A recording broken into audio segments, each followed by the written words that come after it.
Hi students, कैसे हो आप लोग। मैं राजेश सर। आज हम लोग डिस्कस करेंगे कार्बनिक रसायन की परिभाषा देखेंगे। इसको हम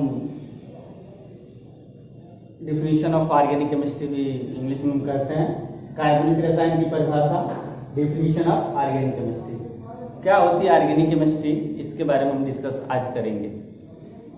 फर्स्ट ऑफ ऑल हम जानेंगे कि ऑर्गेनिक केमिस्ट्री होती क्या है। पहले ये जाने कि ऑर्गेनिक केमिस्ट्री का मतलब होता है जब हम कार्बन के बारे में अध्ययन करते हैं। सी का मतलब कार्बन। जब हम कार्बन के बारे में हम अध्ययन करते हैं उसे कार्बनिक रसायन कहते हैं। सिंपल सी डिफिनीशन, जब हम कार्बन के बारे में अध्ययन करते हैं उसे हम कार्बनिक रसायन कहते हैं। कोई भी पूछे कार्बनिक रसायन किसे कहते हैं या ऑर्गेनिक केमिस्ट्री किसे कहते हैं, तो बस सिंपल, कुछ ना आए तो बस इतना बताएं आप। जब हम कार्बन को अध्ययन करते हैं या कार्बन के बारे में जानने की प्रयास करते हैं उसे हम कार्बनिक रसायन कहते हैं। ठीक, अब हमको यदि लैंग्वेज में लिखना है या अच्छे तरीके से बताना है उसके लिए थोड़ा सा देखते हैं। वे यौगिक जिनके अणुओं में उपस्थित विभिन्न तत्वों में एक तत्व कार्बन उपस्थित होता है, कार्बनिक यौगिक कहलाता है। ठीक, कार्बनिक यौगिक कहलाता है। कार्बनिक यौगिक carbon dioxide, carbonate, carbon monoxide, carbon dioxide तथा साइनाइड आदि को छोड़कर का अध्ययन करने वाली रसायन शास्त्र की शाखा कार्बनिक रसायन कहलाती है। दूसरे शब्दों में कार्बनिक रसायन विज्ञान की वह शाखा है जिसमें कार्बन के यौगिक का अध्ययन किया जाता है। क्लियर। अब इस चीज को समझें। कह रहा है कार्बनिक वे यौगिक जिनके अणुओं में उपस्थित विभिन्न तत्वों में एक तत्व क्या होना चाहिए, कार्बन होना चाहिए।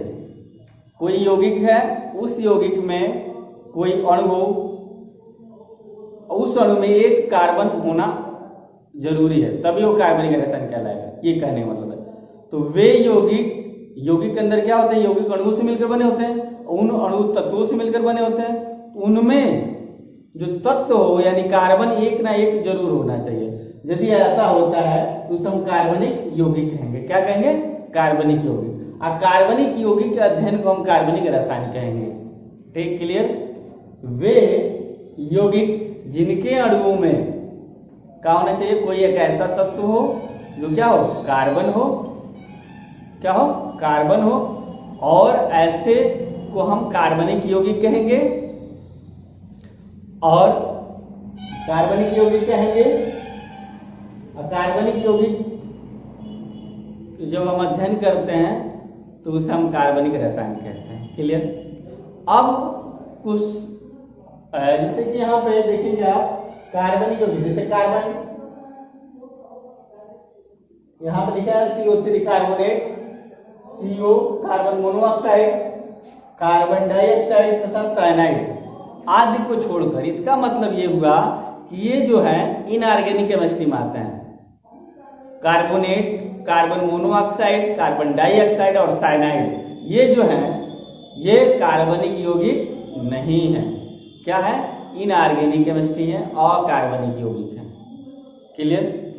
तो ये इनको छोड़कर, इनमें भी कार्बन है मगर इनको छोड़कर कोई ऐसा यौगिक है, उस यौगिक में अणु जो परमाणु है वो कार्बन हो तो उसे हम कार्बनिक रसायन कहेंगे। क्लियर। अब यदि एक शब्द में हम समझें, जैसे एक शब्द कह रहे हैं कि एक लाइन या एक सेंटेंस में यदि समझें, जैसे दूसरा एक परिभाषा हम देखें तो कार्बनिक रसायन किसे कहते हैं, तो रसायन विज्ञान की वह शाखा जिनमें कार्बन के यौगिकों का अध्ययन किया जाता है उसे कार्बनिक रसायन कहते हैं। रसायन विज्ञान की वह शाखा जिनमें कार्बन यौगिकों का अध्ययन किया जाता है उसे हम कार्बनिक रसायन कहते हैं या ऑर्गेनिक केमिस्ट्री। यदि इंग्लिश में इसी को हम डिफाइन करें कैसे करेंगे? Study of carbon is called as organic chemistry. जब हम कार्बन के बारे में अध्ययन करते हैं उसी को हम ऑर्गेनिक केमिस्ट्री कहते हैं। क्लियर? तो ऑर्गेनिक केमिस्ट्री हो गई। अब हम देखेंगे कार्बनिक रसायन और अकार्बनिक रसायन में अंतर। क्लियर? तो आप इसको स्क्रीनशॉट कर लो। अब हम देखते हैं कार्बनिक तथा अकार्बनिक यौगिकों में अंतर।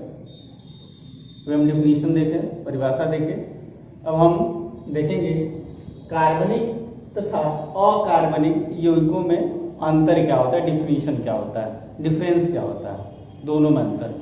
तो आपको कार्बनिक यौगिक का डिफिनीशन पता ही है, अकार्बनिक जानते हैं। जो carbon dioxide, nitrogen, carbon dioxide, nitrogen जितने भी होते हैं अकार्बनिक में आते हैं, कार्बन को छोड़कर।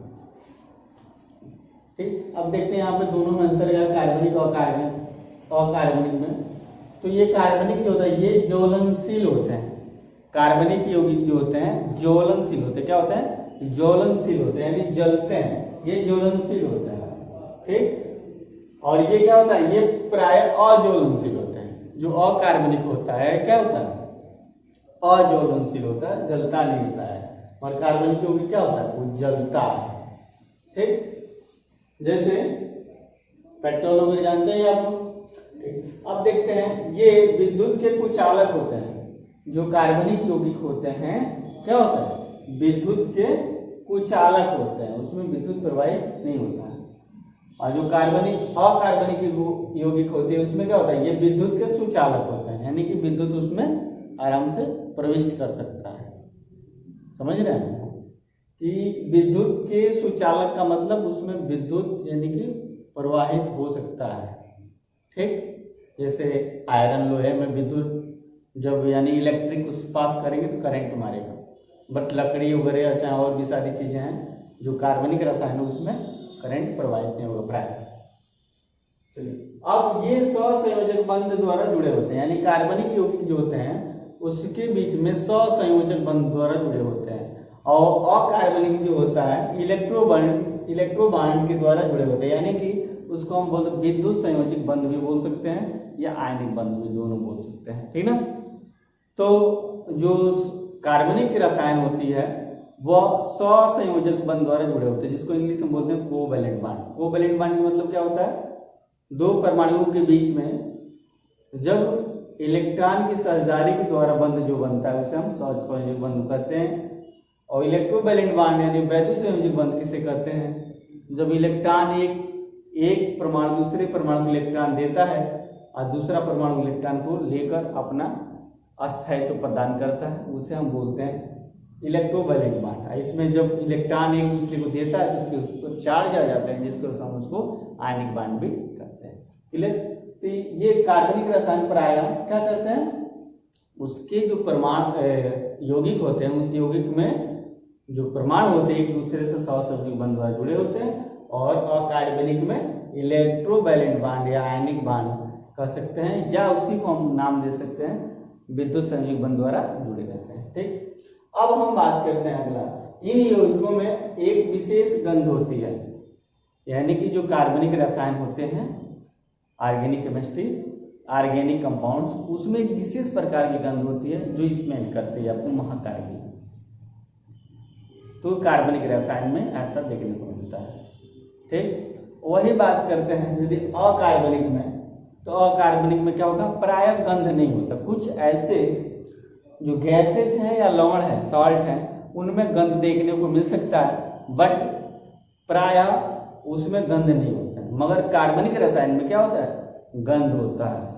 क्या होता है? गंध होता है, यानी कि स्मेल, उसमें कुछ विशेष प्रकार की गंध होती है। ठीक ना? तो कई तरह की गंध होती है, जो जैसा पदार्थ होगा उसके हिसाब से उसकी गंध होती है। अगला हम देखते हैं कार्बनिक यौगिक में जल में अविलेय तथा कार्बनिक विलायकों में अविलेय है। यानी कि कार्बनिक यौगिक जो होता है, कार्बनिक यौगिक तो जल में क्या है? अविलेय, जल में नहीं घुलता।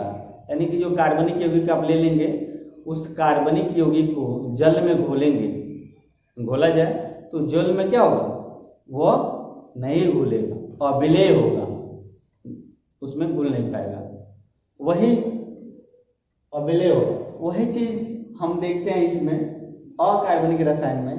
इसमें क्या होता है, जल में विलय होता है, यानी कि अकार्बनिक जो रसायन होते हैं, यानी कि अकार्बनिक यौगिक जो होते हैं वह जल में घुल जाते हैं, जल में विलय हैं यानी घुल जाते हैं, अकार्बनिक विलायकों में अविलय हैं, यानी कार्बनिक विलायक जो होते हैं उसमें अविलय हैं।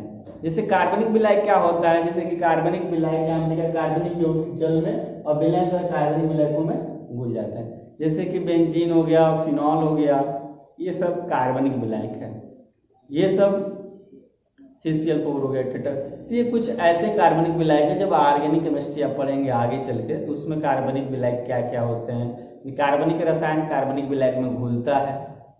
ठीक, तो ये चीजें जो है ये कार्बनिक रसायन के कार्बनिक यौगिक जो होते हैं किसमें घुलते हैं, कार्बनिक सॉल्वेंट में, यानी कि कार्बनिक विलायक में। ठीक, मगर वही अविलय किस में होते हैं, जल में होते हैं। इसकी बात करें हम यदि अकार्बनिक में, इसमें जल में ही घुलते हैं, ये किस में घुलते हैं, जल में घुलते हैं, ये जल में घुलते हैं, और ये कार्बनिक रसायन अकार्बनिक रसायन कार्बनिक विलायक में नहीं घुलते, यानी कि ऑर्गेनिक सॉल्वेंट में नहीं घुलते। क्लियर, ये चीजें हैं आपकी। तो ये दोनों में एक विशेष अंतर हो गया कार्बनिक रसायन और अकार्बनिक रसायन में, ये अंतर हो गया और उसकी डिफिनीशन हो गई। ठीक, तो आप इसको क्या करें, स्क्रीनशॉट ले सकते हैं या लिख सकते हैं आराम से। और एक चीज ध्यान दें, आप जो भी वीडियो पढ़ रही है आप रेगुलर उसको देखिए, समझिए। जो चीज़ें नहीं समझ में आ रही है उस वीडियो पर कमेंट करिए ताकि हम देखें। जो चीज़ें आपको पढ़नी है, चाहे जो चीज़ जानकारी लेनी है, वीडियो देखने के बाद से जो आपको जैसा अनुभव होता है उस अनुभव को शेयर करिए कमेंट के थ्रू। उसके बाद जो भी प्रॉब्लम हो रही है उसको कमेंट में लिखें, उस प्रॉब्लम को सॉल्व किया जाएगा। ठीक, और जो भी टॉपिक आपको जानना है उस पर भी वीडियो बनेगी। फिलहाल ये चल रही है कार्बन की संयोजकता, उसमें हम लोग ये देखें। ठीक है, इसके पहले हम लोग देखें वाइटल थ्योरी, आप लोग बर्जीलियस की वाइटल थ्योरी देखें, जय शक्ति सिद्धांत। उसके बाद हम लोग ये देखें, सारी चीज़ चलिए लाइन बाय लाइन चलती रहेंगी। धन्यवाद आप लोग।